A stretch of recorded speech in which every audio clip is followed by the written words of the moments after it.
Muy buenos días a todos. Vamos a desarrollar hoy la tercera conferencia con ocasión de la crisis, para aprovecharnos de la crisis en el mejor sentido.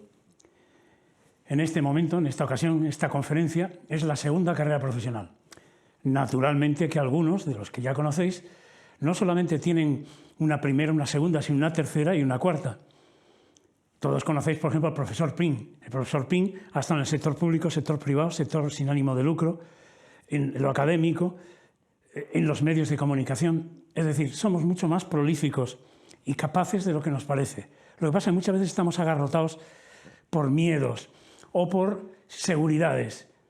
Pero justamente ahora con la crisis que nos está tocando en este momento, el riesgo basal es tan alto que compensa arriesgar. Y sobre esto vamos. Voy a comenzar con etapas de la vida. Estas etapas de la vida no son etapas automáticas, que suena una campana y dice la crisis de los 30. Suena otra campana y dice la crisis de los 40. Y hay alguno que no le suena la campana de ningún momento.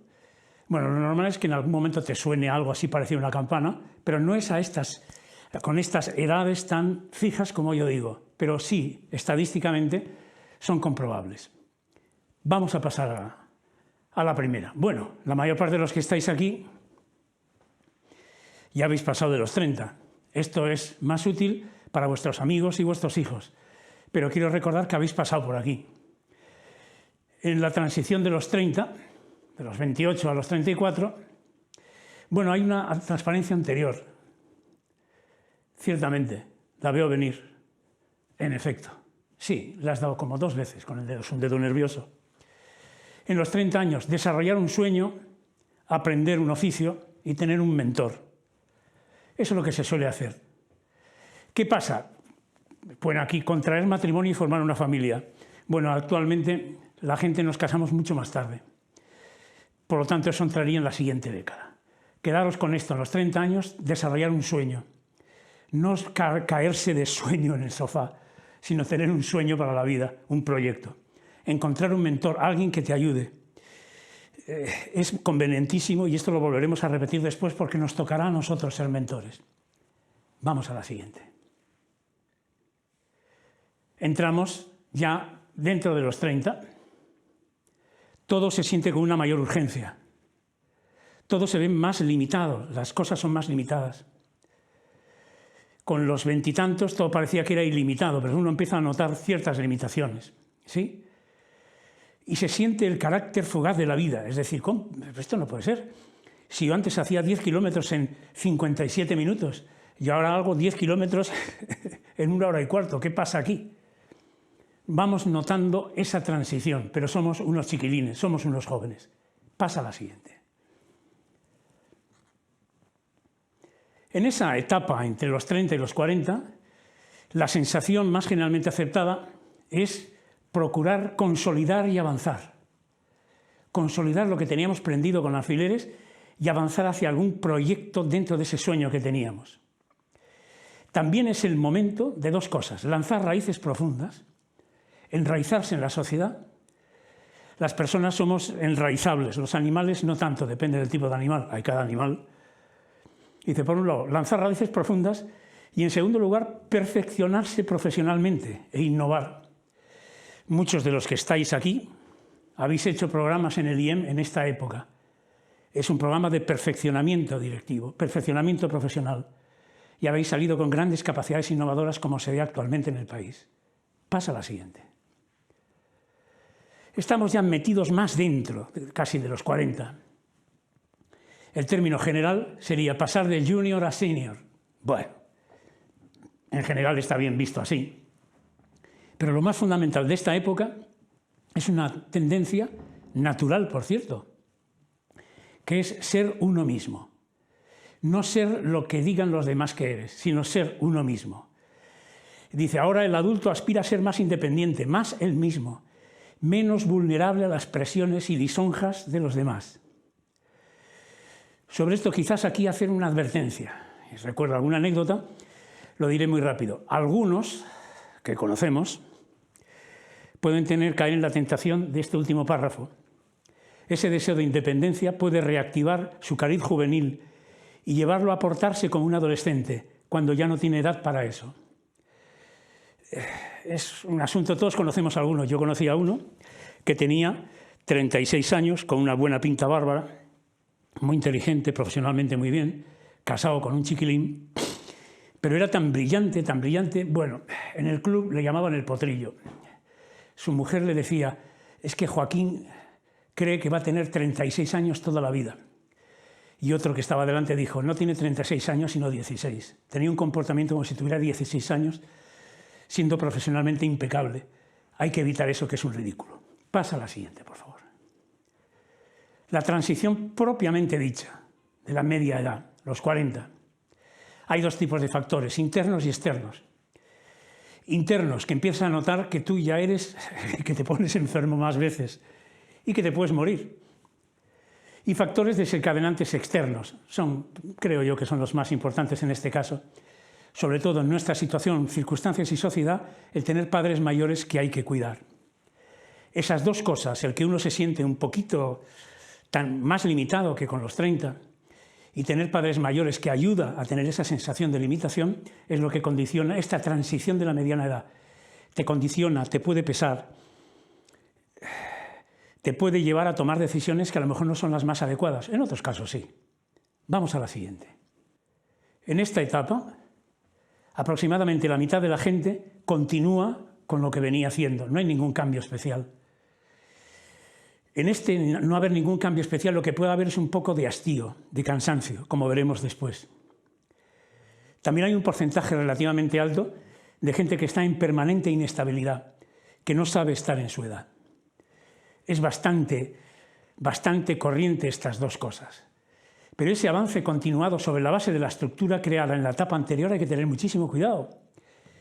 Porque si bien tiene cosas positivas, lo negativo es tremendamente duro. Es un aburrimiento vital que hay que tratar de salir de él, como veremos a lo largo de la conferencia. Pasamos a la siguiente.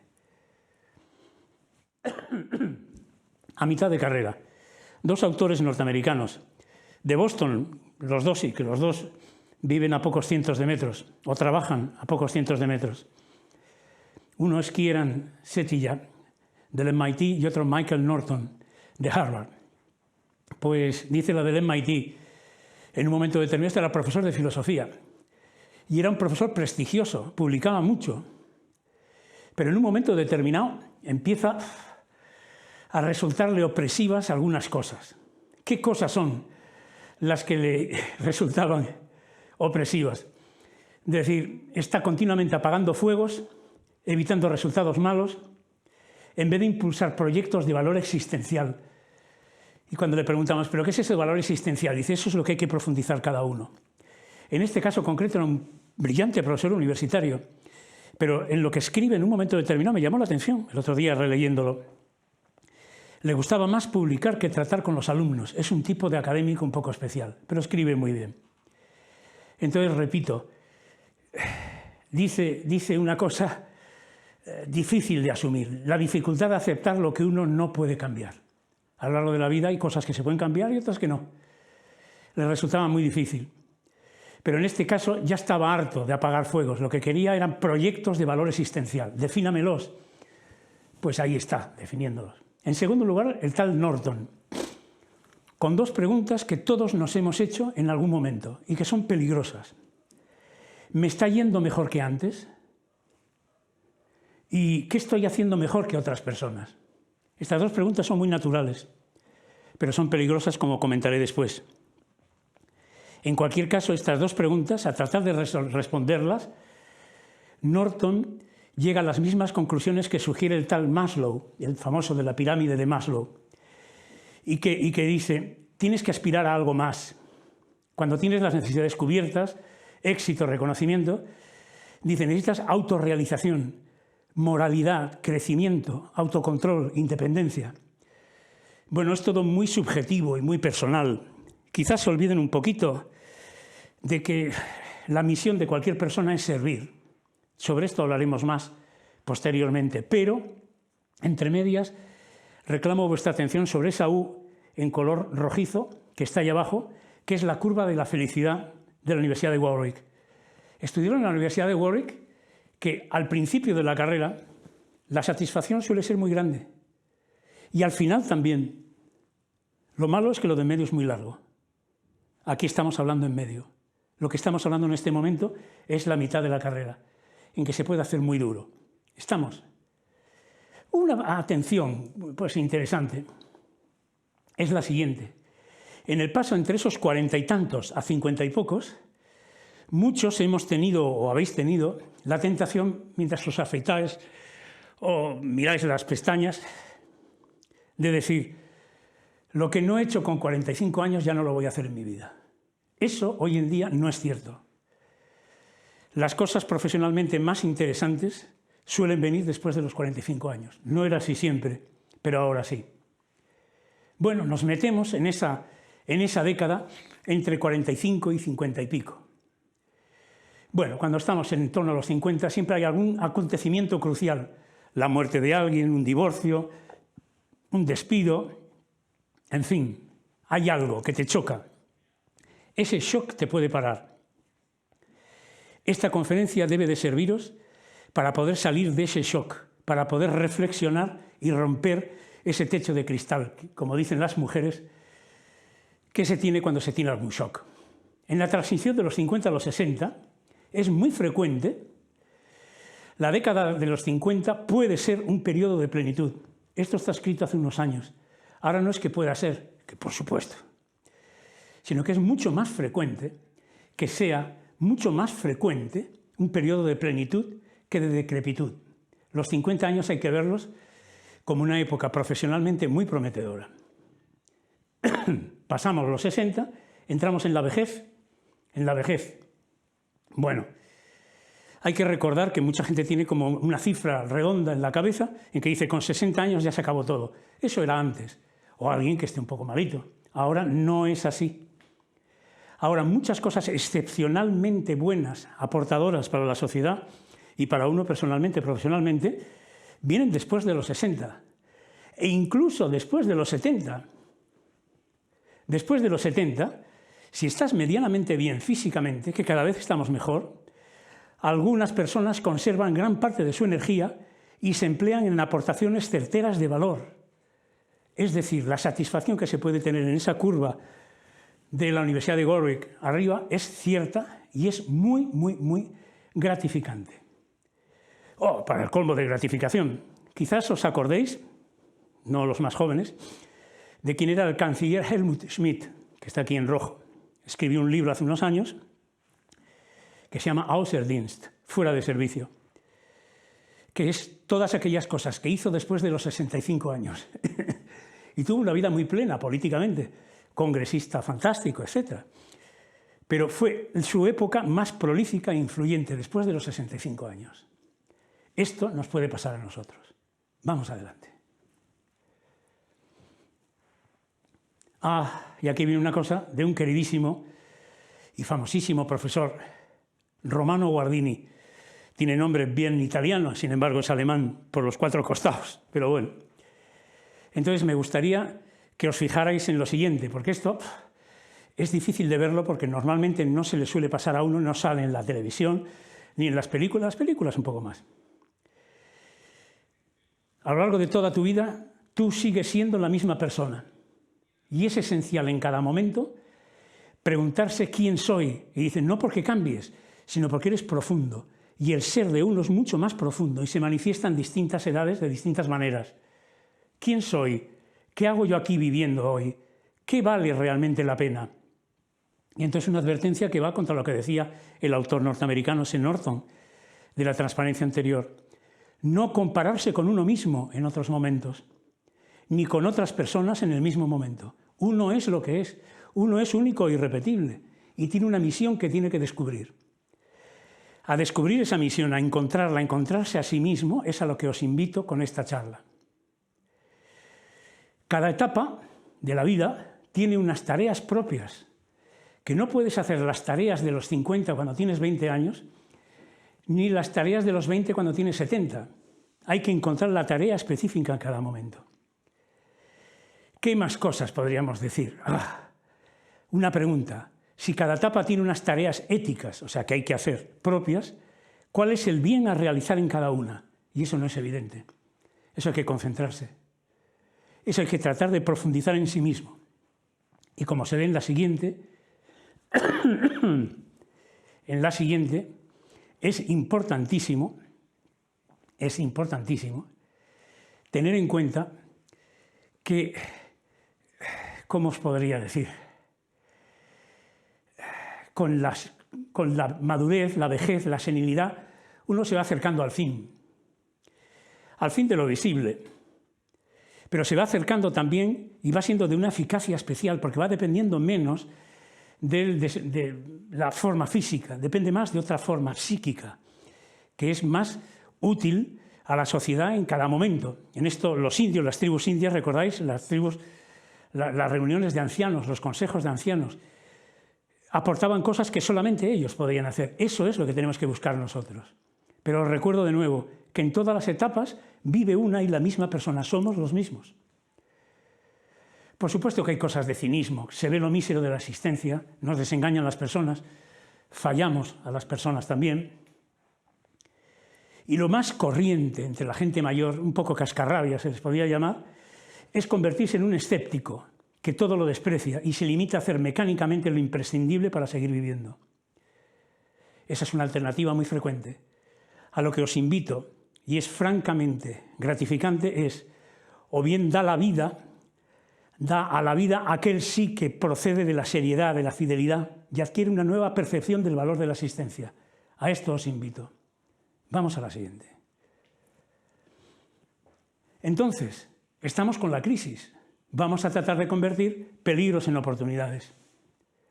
Tenemos que tratar de hacer un plan personal a largo plazo. Aquí está muy acentuado en los aspectos profesionales, pero esos aspectos profesionales derivan de esos aspectos más profundos, de la misión, de quién soy, qué misión tengo. Pero vamos a concentrarnos en esto durante unos momentos. Os invito, ahora que estamos medio confinados, más tranquilos incluso, plantar una idea en el horizonte más lejano de tiempo que seamos capaces de ver, a 50, 60, 70 años, en todos los órdenes. ¿Cómo me gustaría estar viviendo familiar, profesional, religiosa, deportivamente, políticamente, cultural, político? Y a partir de esa idea, volver hacia atrás para ver y conocer al menos con seguridad qué pasos tengo que dar y qué cosas tengo que desechar, para no perder el tiempo en esas decisiones tan dolorosas. Y entonces es importantísimo, que me gustaría subrayarlo, aunque no lo subrayé aquí. No se trata de reinventarse, sino de redescubrirse. Y os aseguro, porque es una experiencia universal, que te sorprenderás a ti mismo o a ti misma, por concentrarte y ver qué es lo que eras, no ver qué es lo que podía ser, sino qué es lo que eras y que no te habías dado cuenta. Y ese darse cuenta uno se va haciendo con la edad y con la reflexión, y con estos procesos que estamos hablando aquí. ¿Qué más cosas diría? Punto final. Hacer el plan a fondo con el cónyuge. No trabajéis solos ni solas. Esto necesitáis ayuda de terceros, siempre, consejeros. Pero no solamente ayuda de amigos, o de la esposa o del esposo. En castellano hay un refrán que dice, del enemigo el consejo. El enemigo te dice unas verdades clarísimas. Te las dice con mala intención, pero te dice verdades. Haz caso al enemigo. ¿Qué defectos tienes? Hazle caso, porque seguro que son esos los que tienes ahí, perfectamente. Entonces, hacer el plan a fondo, nunca solo, ayudado por alguien. No estamos hechos para vivir solos. No estamos hechos para decidir solos. Luego la decisión es de uno, pero tiene que pedir consejo. Entonces, hacer el plan al horizonte de tiempo más lejano, apoyado con el cónyuge, y tener claro al menos qué cosas no voy a hacer ni harto de vino y qué cosas voy a hacer ciego si se me presentan. Pasa a la siguiente. Bueno, y entramos en cuestiones económicas. Hasta ahora, normalmente, pues la ecuación fundamental económica era ingresos menos gastos igual a ahorros. Es muy profundo, como veis. Normalmente hasta ahora había que financiar 10 años. La gente hasta ahora era muy honrada. Se jubilaba a los 65 y se moría a los 75. La gente era muy seria. Ahora no es así. Ahora tenemos que financiar 30 años. Luego entonces la ecuación es esta, no me la olvidéis. Ingresos menos ahorros o inversiones igual a gastos. Y finalmente tened en cuenta esto. Puede pasar que el valor de vuestra primera carrera se haya devaluado con la crisis. Y además tenemos que financiar 30 años. Luego no sé cómo poner más acentuado, más subrayado que se necesita desarrollar una segunda carrera profesional. Y para eso estamos aquí. Dale a la siguiente. Para las nuevas carreras directivas, los expertos, este es de un tal Charles Handy, dice que se necesita ser experto en algo. Uno sabe de muchas cosas, pero tiene que elegir de qué cosas quiere ser conocido públicamente. Por otra parte, tiene que ser generalista. Los programas que habéis hecho en el IEM son programas generalistas. ¿Sí? Debe saber suficiente de distintas disciplinas y ser capaz de mediar entre ellas. Después, y esto es difícil, saber trabajar con autonomía, como si fueras una empresa. En esto tendréis ventaja los hijos e hijas de profesionales liberales. Y luego hay que saber estar conectado. Es importantísimo, saber jugar en equipo y tener contactos. Pasa a la siguiente. Entonces hay que tener en cuenta esto. Y esto me hace muchísima gracia. Fijaros en el cuadro de la izquierda. Si se dan esas 5 condiciones, antes solía poner 4, podemos pasar a elegir una segunda carrera. Entonces, esas 5 condiciones son: si no estás en el camino de los ascensos, y me puedes decir, pero hay un camino, y yo te puedo decir, tú no estás en el camino de los ascensos. O si has llegado al techo de lo actual, dice, he llegado al techo de lo actual, que tanta ilusión me hacía y esto es una porquería, pero qué aburrimiento. O si has llegado antes de tiempo, o ya deberías haber llegado. O si no quieres seguir donde estás en absoluto. ¿Por qué? Porque me harté. O si la crisis te limita a full, dice, yo no puedo, con estas circunstancias no puedo seguir en lo que estaba trabajando. En estas circunstancias, que recuerdo uno de vosotros que se sentaba en el aula, se sentaba a mi derecha, arriba, en medio, con barba, dice, levanta los brazos y dice, los tengo todos. Decía, un candidato ideal para cambiar a la segunda carrera. ¿Qué es lo que tenemos que tener en cuenta de esa segunda carrera? Desechar lo no suficientemente deseable. Es decir, esa segunda carrera tiene que ser algo que os chifle de verdad. Si no, ni lo abordéis. ¿Estamos? Bueno, estamos hablando en general, pero hay un caso muy particular que es el de las mujeres directivas. No voy a profundizar mucho en esto, me lo miráis cuando lo veáis en las transparencias con detalle. Lo tenéis mucho más duro. Fijaros, en azulito vienen cosas que sí han hecho un porcentaje de mujeres. Dejar el trabajo por los hijos, seguir trabajando por motivos económicos, cambiar de trabajo por el trabajo de mi marido. Y en vermellón viene el conflicto, el porcentaje de veces que hubo conflicto. Como veis, siempre hay conflicto. Es duro. Pero quedaros con una cuestión. Dentro de toda esta dureza, un porcentaje elevadísimo de mujeres, en concreto en España cuando se hizo el estudio, el 68% de las mujeres directivas afirma que el equilibrio trabajo-familia es muy importante. Por lo tanto, elige un trabajo que sea compatible con el mantenimiento de la familia.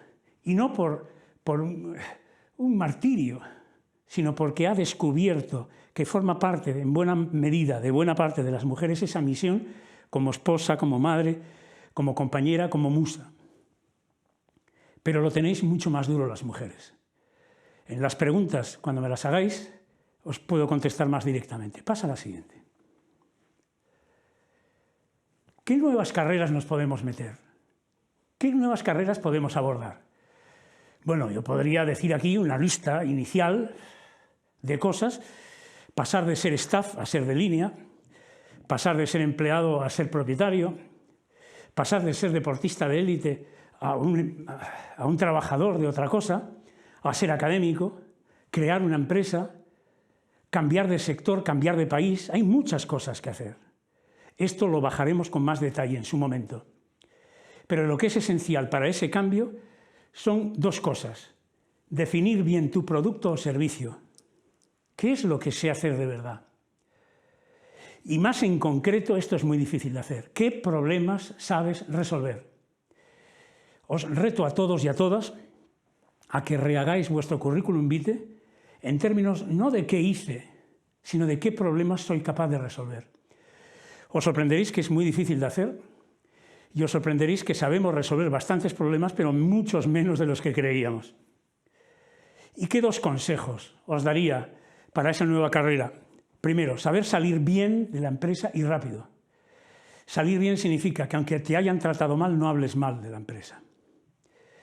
Y salir rápido es porque a pesar de que tenemos fama de fríos los ejecutivos, o tenéis los ejecutivos, nos quedamos muy apegados emocionalmente y seguimos llamando ¿qué tal la venta de los corderitos? ¿Qué pasó con aquello? Cuando ya no tenéis responsabilidad ninguna. ¿Sí? Entonces, salir bien y rápido. Las ventajas de salir bien y rápido, entre los que me estáis viendo, conozco más de media docena que por haberlo hecho así ahora tienen los puestos de trabajo que tienen brillantes y han continuado con una carrera brillante, llena de prestigio profesional. Y luego, una cuestión mental, de actitud, estar dispuesto pronto para los cambios. Y en ese estar dispuesto para los cambios hay que tener criterios de oportunidad para saber qué oportunidades voy a decir que sí, qué oportunidades voy a decir que no con seguridad. Y comenzar a simultanear las carreras cuanto antes. No terminéis una y empecéis otra, sino ir simultaneando. Esto significa que durante una cierta época estaréis trabajando como condenados, estaréis con la antigua y con la nueva. Bueno, así es la vida. Pero para poder aguantar este tirón, esta cosa tan difícil de hacer estas dos cosas a la vez, se necesita algo muy especial. Pasa la siguiente. Bueno, primero hay que tener unos motivos muy de fondo. Esto viene de Joseph Ratzinger, en una encíclica, Spe Salvi, y dice muy profundamente, para que lo recordemos, a lo largo de su existencia el hombre tiene muchas esperanzas, más grandes o más pequeñas, diferentes según los periodos de su vida.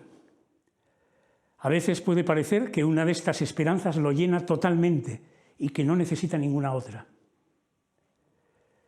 En la juventud puede ser la esperanza del amor grande y satisfactorio, la esperanza de cierta posición en la profesión, de uno u otro éxito determinante para el resto de su vida.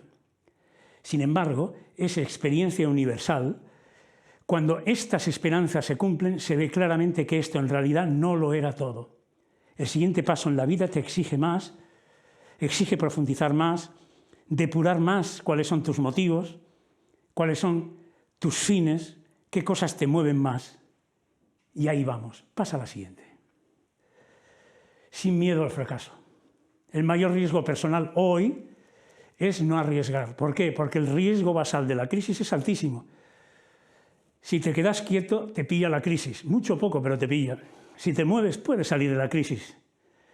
Con algunas condiciones de cautela, cierto colchón financiero para hacer las pruebas, 2 o 3 años, un año sabático, un tiempo, fijar un monto de dinero para la prueba, pero sin miedo al riesgo. Es más arriesgado no arriesgar.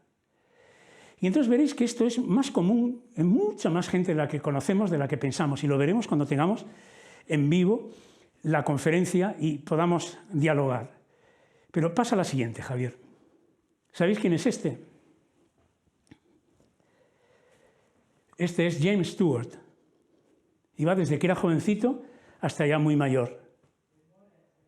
Uno tiene una idea de él unitaria, porque él es uno, y le conoce como actor, pero muy pocos conocían que fue arquitecto, y le gustaba la arquitectura, y era buen arquitecto. Luego quería ser piloto, y fue buen piloto. No solamente fue buen piloto, sino que fue general de aviación de las Fuerzas Aéreas Americanas durante la Segunda Guerra Mundial. Siguió con la carrera de actor de cine, pero empezó a darse cuenta que donde estaba la verdadera actuación era en el teatro, y se metió en el teatro.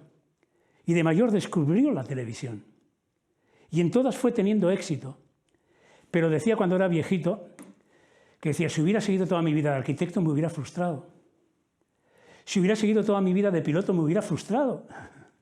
Decía, en cada época tuvo una ocupación, tuvo, dentro de una vocación general continuada a lo largo del tiempo, tuvo distintas fases en que profundizó, entró a fondo en la misión que le cupo tener a lo largo de toda su vida.